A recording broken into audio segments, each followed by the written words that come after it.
हमारे साथ farmer ambassador Manjeev Puri जी हैं। हम उनसे बात करते हैं प्राइम मिनिस्टर के विजिट के बारे में। सर, प्राइम मिनिस्टर यूएस गए हैं, उनकी विजिट को बहुत इंपॉर्टेंट माना जा रहा है, आप इसे कैसे देखते हैं? सुनीता जी, बहुत धन्यवाद। ये बिल्कुल सही बात है कि प्रधानमंत्री जी यूनाइटेड स्टेट्स गए। ये स्टेट विजिट पे जा रहे हैं, वो अपने में ही महत्वपूर्ण बात है यूनाइटेड स्टेट्स में, जहां स्टेट विजिट बहुत कम होती हैं।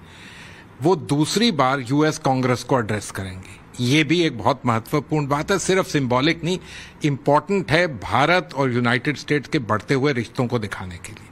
साथ साथ उनके लिए प्रेसिडेंट बाइडेन सिर्फ स्टेट डिनर ही नहीं कर रहे, एक प्राइवेट डिनर भी कर रहे हैं, और वाइस प्रेसिडेंट कमला हैरिस और secretary of state Anthony Blinken एक और लंच दे रहे हैं। देखिए, ये सारी सिंबॉलिक चीजें होती हैं, लेकिन इन सब में एक अंदरूनी मतलब होता है, एक मीनिंग होता है, और ये सारी चीजें इंडिकेट करती हैं बढ़ता हुआ रिश्ता ही नहीं, लेकिन स्ट्रेटेजिकली इंपॉर्टेंट रिश्ता।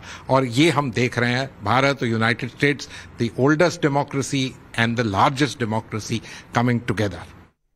सर, प्राइम मिनिस्टर यूएस गए हैं, उनकी विजिट को बहुत इंपॉर्टेंट माना जा रहा है, आप इसे कैसे देखते हैं?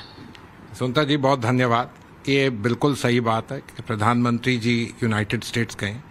ये स्टेट विजिट पे जा रहे हैं, वो अपने में ही महत्वपूर्ण बात है यूनाइटेड स्टेट्स में, जहां स्टेट विजिट बहुत कम होती हैं। वो दूसरी बार यूएस कांग्रेस को एड्रेस करेंगे, ये भी एक बहुत महत्वपूर्ण बात है। सिर्फ सिंबॉलिक नहीं, इंपॉर्टेंट है भारत और यूनाइटेड स्टेट्स के बढ़ते हुए रिश्तों को दिखाने के लिए।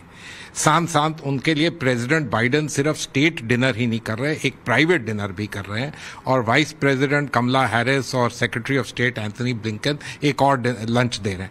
देखिए, ये सारी सिंबॉलिक चीजें होती हैं, लेकिन इन सब में एक अंदरूनी मतलब होता है, एक मीनिंग होता है, और ये सारी चीजें इंडिकेट करती हैं बढ़ता हुआ रिश्ता ही नहीं, लेकिन स्ट्रेटेजिकली इंपॉर्टेंट रिश्ता। और ये हम देख रहे हैं, भारत और United states, the oldest democracy and the largest democracy coming together.